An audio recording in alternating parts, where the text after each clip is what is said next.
buruknya itu. Ketika kata Quran buruk, kata Allah, kalam Allah yang kita kenal dengan Quran ini menyatakan buruk, maka buruklah itu. Begitu. Nah jadi bukan maknanya Al-Quran yang nggak ada. Hari ini insya Allah para anak-anak kecil pun sudah menghafalnya. Dulu mungkin waktu saya di usianya anak sampean Adnan gitu ya, itu mungkin saya tidak populer ya dengan tahfiz Quran. Betul, nggak populer. Yang penting dulu mah ngaji ya. Ngaji aja. Yang kita kenal tuh juz amma lah gitu ya. Betul. Tapi juz amma tuh ya otomatis juga dihafalkan karena diulang-ulang hafal gitu. Tapi tidak ada tuh yang akrab dengan telinga kita tuh menghafal Quran. Enggak kepikir saya tuh malahan. Quran. Iya. Jadi ngelihat tebalnya tuh udah jiper gitu. Tapi masya Allah hari ini tuh. Maka Quran itu hilang nggak? Enggak. Kalam-kalamnya tuh bahkan tidak nampak secara mushaf, tapi sudah ada dalam hafalannya anak-anak kita. Masya Allah tuh. Bahkan juga ada yang spesial, ada yang udah sepuh itu, ada juga yang berupaya untuk menghafalkan. Artinya tuh ada. Tapi yang lupa dalam makna navigasi kehidupan yang hilang tuh, dia tidak lagi menyandarkan kebutuhan dia terhadap fitrahnya dirinya sebagai makhluk kepada Al-Quran tadi. Iya. Bahkan bisa jadi Al-Quran tuh ya memang pahala dibacanya. Ketika dilantunanku ya ada kemujizatan, ada ketenangan, dan memang hasil mujizatnya itu. Tapi dia lupa tentang itu adalah kalam Allah, Allah yang punya alam semesta mengatur agar manusia teratur, gitu. Dan disitulah adanya gitu, hudan linnas wa bayyinatin minal huda wal furqan. Gitu. Nah itu yang mungkin lost dalam pandangan umat gitu. Sehingga nanti kita akan di sesi berikutnya kita akan membedah bagaimana itu bisa seperti tadi, misalkan sesuatu yang harusnya dia udah nilainya tenang kok, pandangan kita harusnya tenang, tapi kok nggak tenang ya? Iya. Kok malah memilih bunuh diri ya? Nah kayak gitu. Oke. Baik Kang Ya, saya sapa dulu Mitra Edisi FM nih Kang Ya. Karena kan kita sebenarnya punya fans berat nih. Beratnya berapa kilo kan kita nggak tahu kan? Iya. Kan berat aja. Yang antum janjian untuk ketemu ngopi nggak jadi itu kah? Iya. Saya penasaran tuh. Nah, baik Mitra Edisi FM, insya Allah pada sesi pada malam hari ini kita memberikan kesempatan bagi para pemirsa untuk bergabung bersama kami berdua ahli ngohwah ya kan? Di ahli ngohwah di 0811 5445 895. Diulang. Saya ulang lagi ya. Iya, biar 0811 5445 895. Bisa langsung WA dan nanti kita akan bahas di ngohwah. Oh, nah, ini udah datang beliau. Udah datang. Iya. Datang ke sini. Datang di online dong. Mudah-mudahan datang ke sini. Iya. Bawa Saya kopi ini gitu sebenarnya curiga sama beliau ini kenapa nggak mau datang kan. Kopinya juga sama-sama online, ya online aja di rumah ya kan. Mendingan di rumah tuh beneran ada kopinya, jangan-jangan iya. Gitu ya. Baik, nggak ada kopi gitu. Kayaknya ini satu pertanyaan yang masuk, kita bacakan dulu ya. Boleh. Kita lanjut. Okay. Assalamualaikum warahmatullahi wabarakatuh. Waalaikumsalam. Ngopi malam IDC FM. Saya Muhammad Fajri. Di Jalan Soekarno-Hatta kilometer 2 Strat 6. Bentar, antum ngomongnya Soekarno-Hatta kah bacanya? Iya dong. Oh gitu kah? Enggak apa-apa biar ini tuh kelihatan angkatan tuha. Oke. Ya kan? Lanjutkan. Dan Soekarno-Hatta sekitar Masjid Al-Musyawir. Yang saya tanyakan satu, apa yang bisa dilakukan untuk menghindari insiden serupa di mana yang akan datang? Misal teknologi navigasi sudah canggih, tetapi mengapa tabrakan kapal kerap terjadi? Mohon pencerahannya. Syukron. Ya, itu memaknai navigasi dengan arah denotasi tadi. ya. Benar-benar. Oke, itu yang mudah-mudahan saya nggak perlu jawab, tapi jawabnya sebagaimana alur kita yang nanti bisa diartikan gitu. Karena yang beliau tanyakan tuh arti navigasi di kapal gitu ya. Tapi maksudnya mudah-mudahan bukan itu mungkin. Jadi kalau boleh dikata gitu, tapi kalau gitu dia tersinggung nggak? Tersinggung ya nggak dibaca, nggak dijawab, atau kita baca aja dulu itu ya, kita bahas. Boleh. Jadi dia bertanya tentang bagaimana biar saya itu apa yang bisa dilakukan untuk menghindari insiden serupa di mana yang akan datang. Betul. Misal teknologi navigasi sudah canggih, tapi mengapa tabrakan kapal kerap terjadi? Nah, kita bahasnya di situ. Saya pura-pura dulu ahli teknologi berarti. Oke, dalam ini maaf ya, saya akan menjawabnya dengan bahasan denotasi tadi, bahasa yang sebenarnya dia katakan navigasinya itu ya. Iya. Ini bukan. Itu dulu. Ya, navigasinya itu beneran itu. Navigasi dalam kapal itu kan itu dari sondir ya, dari sound itu atau pantulan echo yang nanti ditangkap, lalu ada transducer lah bahasanya itu. Ditangkap lalu diuraikan di layar gitu. Dulu mungkin bentuknya sinyal, semakin canggih itu akhirnya kayak berbentuk seperti ini juga, Kang. Seperti 3 dimensi juga, bahkan ada yang kayak 5 dimensi juga. Iya. Sama seperti ini USG untuk kehamilan. Ya, kehamilan itu semakin canggih kan akhirnya seperti beneran tuh, gitu kan. Itu nggak tahu itu berapa dimensi itu. Nah itu intinya tuh dia di satu probe itu atau titik yang dia gesek itu dia punya mata yang banyak gitu loh, sehingga nanti daya tangkapnya itu dari berbagai sudut. Nah, makanya disebut 1 dimensi, 2 dimensi, 3 dimensi. Nah akhirnya nampaklah seperti itu. Bagaimana biar tidak terjadi kecelakaan atau insiden serupa? Nah insiden-insiden itu kan bisa jadi dia tidak pakai navigasi pertama, atau yang kedua salah memaknai sinyal di navigasi. Human error berarti ya? Ya, bisa human errornya, dia berarti salah mengartikan, salah dia menangkap sinyal. Ini sinyalnya sinyal apa sih? Ya, dia mungkin salah nangkap tuh, akhirnya terjadilah kecelakaan. Atau yang berikutnya itu sinyalnya sinyal palsu. Jadi kalau saya dulu saya belajar di ultrasonic test ya. Jadi pakai untuk memeriksa plat, memeriksa elasan itu pakai ultrasonic test. Nah itu teori dasar itu pakai pantulan, Kang.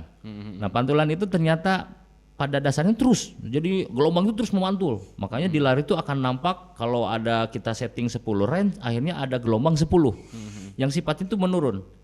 Jadi asalnya tinggi itu dengan jarak misalkan 10 cm ya, digantilah dengan angka 10, maka ketebalan 10 itu terpantul dan itu diulang 10 kali sampai mengecil. Nah ada yang nantinya sinyal itu sinyal palsu. Nah itulah kelemahan teknologi atuh gitu ya. Nah dalam kondisi seperti itu tuh itu disebutnya bukan human error, itu disebutnya apa ya? Ya electrical error gitu atau teknologi error gitu ya. Karena memang buatan manusia terbatas itu. Jadi akhirnya tuh ada kesalahan lalu diperbaiki. Nah, maka ketika teknologi makin canggih bukan berarti juga akhirnya menuju kesempurnaan juga. Karena kita harus paham Mas Fajri bahwa kita ini manusia yang terbatas, ingat ya. Manusia itu terbatas, maka sehebat-hebatnya manusia, sejenius-jeniusnya manusia, dia akan menghasilkan produk yang pasti sifatnya terbatas. Begitulah intinya. Tapi ya itulah yang kita ikuti di dalam kehidupan dunia ini. Sehingga ketika naiknya teknologi yang makin modern, bukan berarti insiden itu tidak ada. Tentunya kita hanya bisa menghitung akurasinya lebih tepat atau tidak. Betul. Sinyal palsu dihilangkan dengan cara apa? Makanya perlu observasi dan macam-macam. Nah dari kesalahan pertama mungkin salah membaca, yang keduanya ternyata sinyal palsu yang dihadirkan oleh electrical error. Nah itu diperbaiki tuh. Menjadi mungkin orang yang membaca itu lebih paham gitu. Oh ini bukan sinyal palsu ini beneran ada benda yang menghalangi nih. Ada karang nih, ada terumbu karang nih. Ya, jadi saya harus hindari, nah gitu.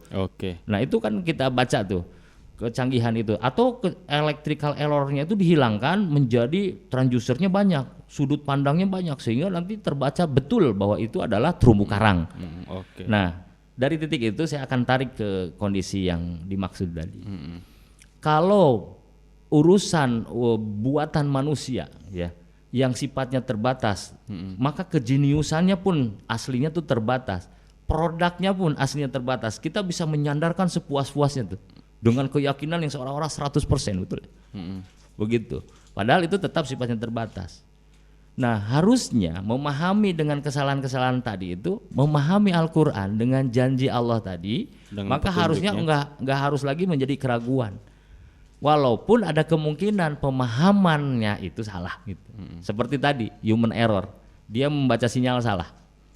Maka bisa saja ada kesalahan dalam manusia memahami makna-makna dalam petunjuk tadi. Nah gitu. Nah ini mungkin juga relate dengan tema kita pada malam hari ini ya, Kang Ya. Navigasi. Belum tuntas, saya tuntaskan sedikit Kang. Oke. Ya, jadi bagaimana menanggulanginya? Kalau dalam kehidupan Islam itu maka pelajari Islamnya lebih dalam. Ngajinya tuh dilebarin gitu nah. Ngajinya tuh diistiqomahin. Ngajinya tuh dituntasin. Jangan istilahnya nanggung-nanggung gitu kan. Kayak kita belajar matematika itu pol-polan tuh. Oh, kita belajar fisika tuh pol-polan tuh, harus sampai bab apa gitu. Iya. Tapi untuk mengkaji Islam tuh kita kadang-kadang nanggung Kang. Iqra aja sampai sekarang tuh kadang-kadang nggak tamat juga. Iqra ada 6 nggak tamat, fikih juga misalkan bab toharo hanya sebatas sepotong. Terus memahami tentang tafsir ya sepotong. Akidah akhirnya tidak memulai dari dasar sebagai manusia yang harus menemukan Tuhan dulu dari akal. Itu nggak dibahas tuh. Nah itu akhirnya kalau gambaran tadi di human error tuh manusia itu punya kuasa apa? Belajar, karena itu juga keparduan dari dalam pemahaman Islam gitu. Terus berikutnya yang electrical error itu tidak mungkin. Kalau dalam pemaknaan tadi, nggak mungkin Al-Quran itu salah, nggak mungkin Allah itu salah, nggak mungkin. Nah, ada keraguan saja itu batal tuh dalam keimanan kita. Ayatnya itu di Al-Baqarah ayat kedua ya. Alif lam mim dzalikal kitab la raiba fi. Tidak ada keraguan sedikit pun. Jadi kalau electrical error itu ada di alat, tapi di dalam pemahaman yang analogi yang tadi disampaikan, Al-Qur'an tidak mungkin. Tidak mungkin itu ada kesalahan. Allah sudah menyampaikan bahkan nantang la raiba fi. Ini kitab itu tidak ada keraguan sedikit pun. Gitu. Oke, tadi kaitkan dengan navigasi yang hilang nih, ya. Kang Ya. Kenapa sih sebenarnya akhir-akhir ini kita dapati di masyarakat nih pada umumnya banyak orang yang lebih cenderung itu bukan menggunakan petunjuk yang sesuai dengan fitrah yang sebagai manusia, Kang Ya, sehingga apa? Sehingga pasti akan kehilangan arah dan tujuan tuh. Nah, seperti contohnya tadi, lah dia negara kaya tapi masyarakatnya miskin. Kepopulerannya luar biasa tetapi rasanya tuh semuanya tercapai gitu ya. Kok artinya positif yang seharusnya didapatkan justru malah mengantarkan jadi keburukan gitu. Ya, kenestapaan gitu. Kenestapaan. Bagus bahasanya tuh. Ya aku tuh pembaca. Kayak W.S. Rendra. Kenestapaan. Termasuk juga ya kehancuran. Benar. Nah, jelas kalau dalam gambaran seperti itu, misalkan tata kelola yang sebenarnya itu adalah di dalam Islam tuh jelas gitu. Mestinya tuh kan dikembalikan kepada yang punyanya, yaitu Allah. Gini Kang, dikaitkan dengan harta ya, dikaitkan dengan kepemilikan, dikaitkan dengan kekayaan ya. Iya. Ya. Tadi tuh dibahas tuh terkait dengan tadi itu minyak misalkan atau fuel ya. Itu kan sebuah kekayaan alam. Ya, itu hukum asalnya tuh milik Allah dan Rasulnya kan. Benar. Milik Allah dan Rasulnya. Maka ketika nyebut milik Allah dan Rasulnya tuh Allah punya aturan gitu kan. Iya. Jadi kita nih harusnya begitu gitu begini. Allah nih punya aturan. Ini milikku loh. Boleh kamu pakai tapi pakai caraku gitu. Okay. Gimana caranya? Ya di Al-Quran. Gimana caranya? Ya di Islam. Bagaimana caranya? Ya diterangkan wabayinati hudal linas, petunjuk dari Allah untuk manusia. Wabayinati minal huda, dan penjelasan dari petunjuk. Ada Allah ngasih petunjuk Al-Quran dan dijelaskan. Akhirnya kan kayak hadis kan. Hadis kan menjabarkan dari makna-makna Al-Quran yang belum secara umum belum dijelaskan. Maka dibutuhkan penjelasan berikutnya. Begitu toh? Iya benar. Nah, di dalam pandangan tadi hukum asalnya kekayaan itu milik Allah dan Rasulnya, maka harusnya kembali kepada Allah dan Rasulnya, nyari tahu. Jadi begitu semudah itu sebetulnya. Lalu akhirnya kata Allah itu apa? Misal saja ini ya, Allah menyampaikan, Rasul menyampaikan bahwa berserikat dengan umat itu 3 hal. Berserikat dengan umat 3 hal. Iya, pertama al-ma'u, air. Yang keduanya itu ladang, yang ketiganya itu api. Air, ladang itu tanah ya? Iya, tanah dan api. Nah, inilah yang nantinya secara makna itu dari siapa? Dari Allah. Siapa Allah? Yang punya. Itu dari mana? Nas tadi, dari Rasul, hadis. Ya siapa itu? Kan Allah ngomong. Ini milik Allah dan Rasul. Gitu. Ini milik Allah dan Rasul. Itu ada di surah Al-Anfal.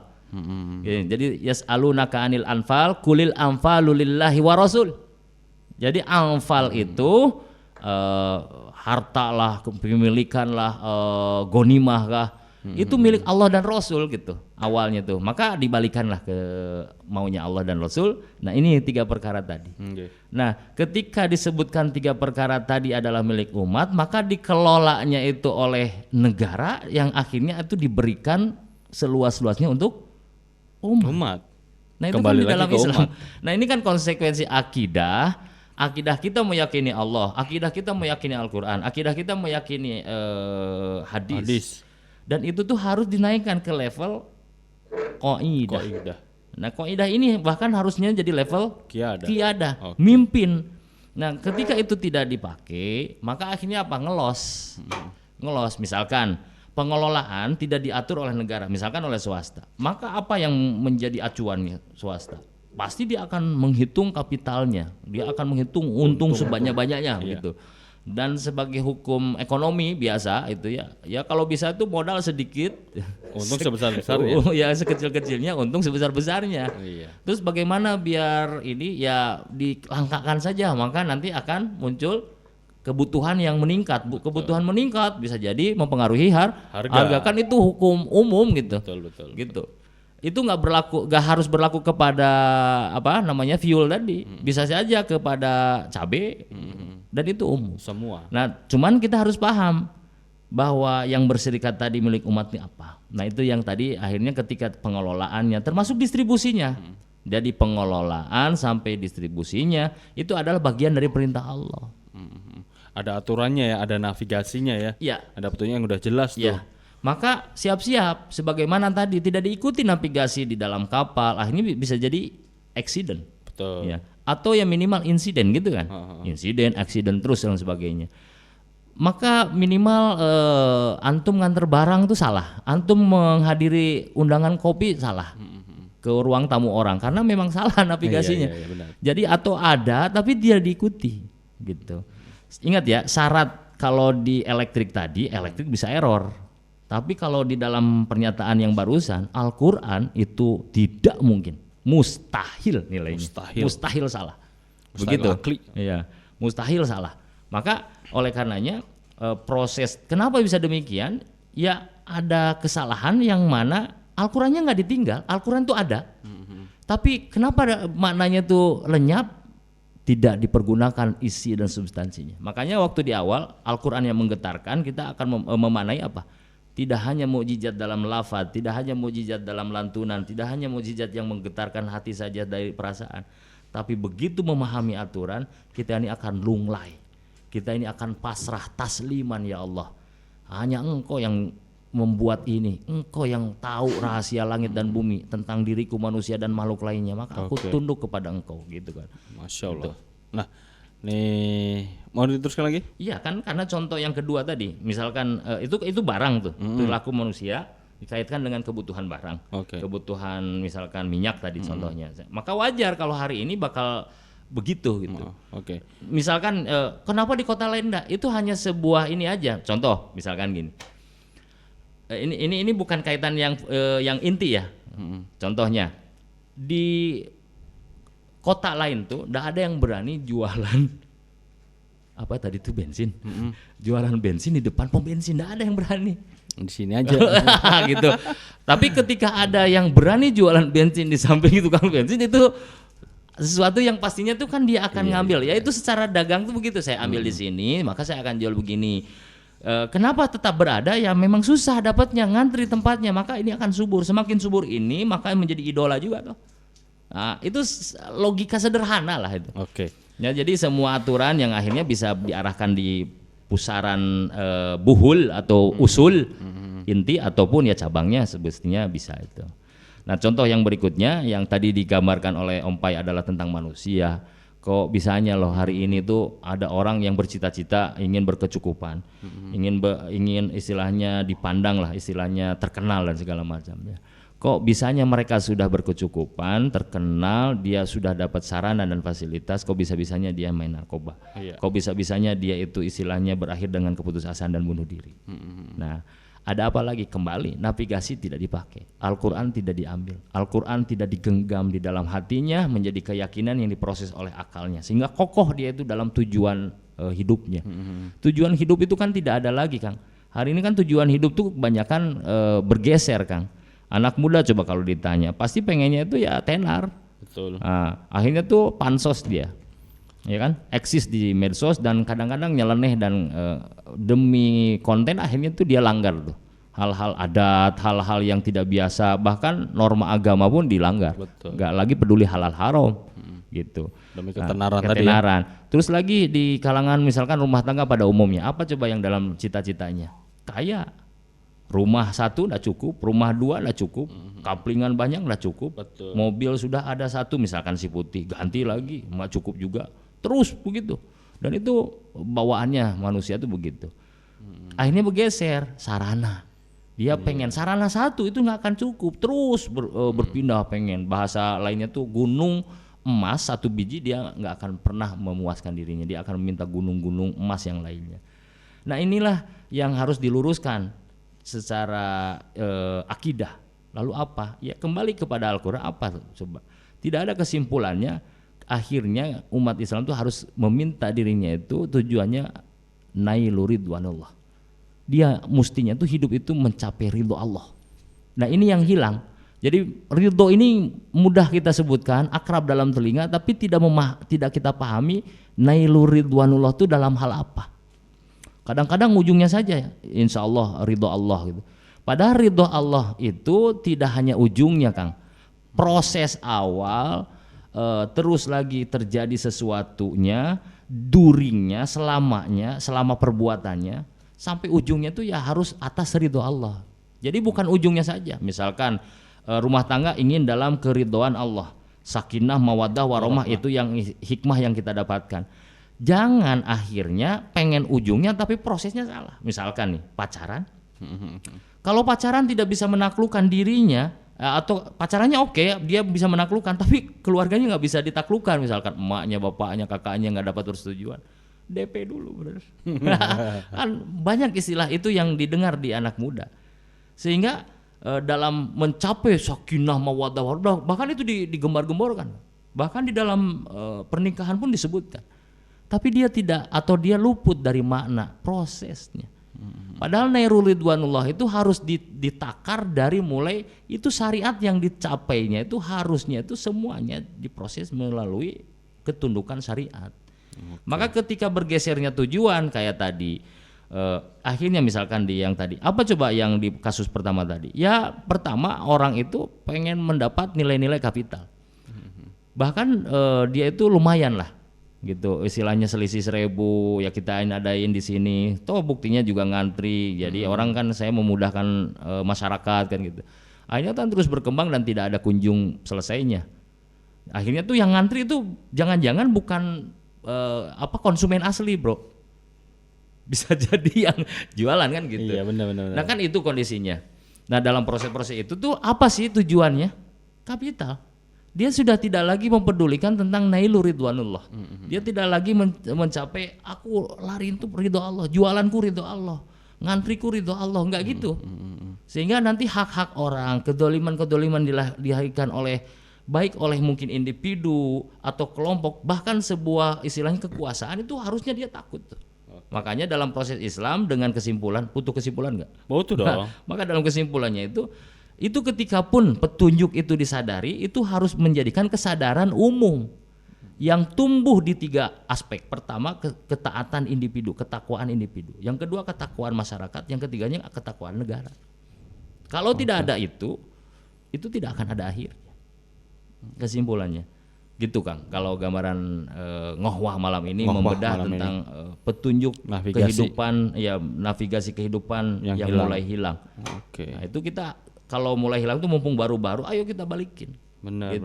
Bukankah kita itu hidup dan matinya pengen pakai Islam kan gitu ya? Benar. Dan berakhir dengan Islam. Ya itu kan konsekuensi. Nih, alhamdulillah ada tanggapan dari pemirsa IDC FM yaitu Abu Sofia. Abu Sofya. Kita di ahli ngohwah ini memang sedikit dalam tanda kutip liar kan kita Kang ya. Iya dong, kan kopi itu kadang meleknya tuh efeknya tuh belakangan, ada yang efeknya iya. depan. Baik Mitra Edisi FM, mungkin dari obrolan kita malam hari ini punya sudut pandang yang berbeda kaitannya dengan navigasi hidup yang hilang. Tetapi beliau pada endingnya mengatakan navigasi hidup dalam Islam melibatkan kesadaran akan tanggung jawab terhadap diri sendiri, Allah dan sesama manusia untuk mencapai keselarasan spiritual dan keberkahan dalam kehidupan sehari-hari. Nah, endingnya kan sebenarnya nggak hanya hidup sehari-hari, tetapi apa? Yang tadi disampaikan bahwa ini kaitannya dengan akhirat kan gitu, dengan syariat. Iya, Nah, di edisi awal-awal tuh. Di edisi awal-awal. Karena apa? Karena ketika kita berbicara mengenai navigasi yang hilang ini kan udah jelas yang dulu tuh hablum minallah, hablum minanas dan hablum minafsi kan seperti itu kan ya. Iya. Nah, Dan tidak dimensi dunia saja sampai dimensi akhirat. Jadi navigasi ini harus ditujukan itu tidak hanya di dunia gitu, sampai dimensinya itu dimensi akhirat. Begitu. Karena memang harus selaras ya, memang harus selaras. Jelas. Dan itu konsekuensi akidah loh, Kang. Betul. Gitu gambarannya. Oke. Mm-mm. Nah, Gimana Om Pai? pada malam hari ini kita sudah di 21.30 lewat ya. Baik ini Kang ya, ada 1-2 patah kata yang mau disampaikan? Ya. Sebagai closing statement gitu ya. Nah, pertama khususnya untuk umat muslim dan anak muda nih, biar agar kembali ke navigasi yang sebenarnya. Untuk umat muslim termasuk diri saya dan termasuk juga anak muda, remaja juga orang tua ya. Akhirnya ngomong umat muslim, maka yakini ayat-ayat Allah dengan pembukaan dari awal yaitu surah Al-Baqarah. Jangan pernah lagi ada keraguan di dalam isinya. Alif Lam Mim.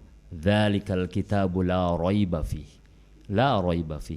Jangan lagi ada keraguan di dalam memahami atau keyakinan kita dalam Islam. Ayat 185 juga disampaikan bahwa hudal linnas wa bayyinati minal huda wal furqan. Itu kalimahnya kalimah Allah, dan banyak tempat-tempat ayat lain yang menyatakan seperti itu. Yang harus kita pahami itu kalam Allah. Allah menyapa kami sebagai makhluk yang lemah, berikan petunjuk, menjelaskan Al-Quran itu apa. Maka tidak ada lagi konsekuensi dalam akidah kita. Kalau ingin selamat, terarahkan di dunia hasanah wa fil akhirati hasanah.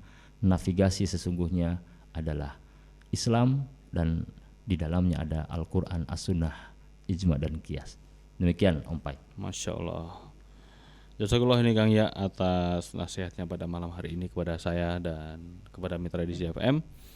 Baik Mitra Edisi FM, alhamdulillah edisi ngohwah pada pertemuan ke-8 kali ini sungguh luar biasa karena kita membahas tentang navigasi hidup yang sudah mulai hilang sebenarnya ya. Mudah-mudahan dengan obrolan ringan kita pada edisi malam hari ini, Mitra Edisi FM, saya, Kang Iya, Kang Uli dan serta kru yang bertugas pada malam hari ini, ini kru juga beliau nih, kan, Ustadz Ruslan. Mudah-mudahan bermanfaat dan mudah-mudahan semakin meningkatkan kualitas keimanan kita, ketaatan kita kepada Allah Subhanahu wa taala. Amin. Dan mudah-mudahan navigator yang sudah kita yakini percayai pada malam hari ini akan kita benar-benar bawa sampai kelak kita sudah tidak ada di dunia ini. Amin, amin ya Allah. Mitra Edisi FM, alhamdulillah kita akan berjumpa lagi di pertemuan ke-9 yang akan datang. Mitra Edisi FM boleh nih nanti sekali-kali request ya tema apa yang akan bagus juga, Om. akan kita bawakan nih ya kan. Mungkin lagi melo-melo mau bahas tentang apa kan gitu ya. Boleh. Mungkin nanti bisa chat ke produser ya langsung. Boleh ke nomor yang tadi yang tadi. Atau mungkin di DM di mana? Kang Uli. IG-nya Mitra Edisi FM. Betul. Baik, akhir kata dari saya mewakili kru yang bertugas. Wabillahi taufiq wal hidayah. Wassalamualaikum warahmatullahi wabarakatuh. Waalaikumsalam warahmatullahi wabarakatuh.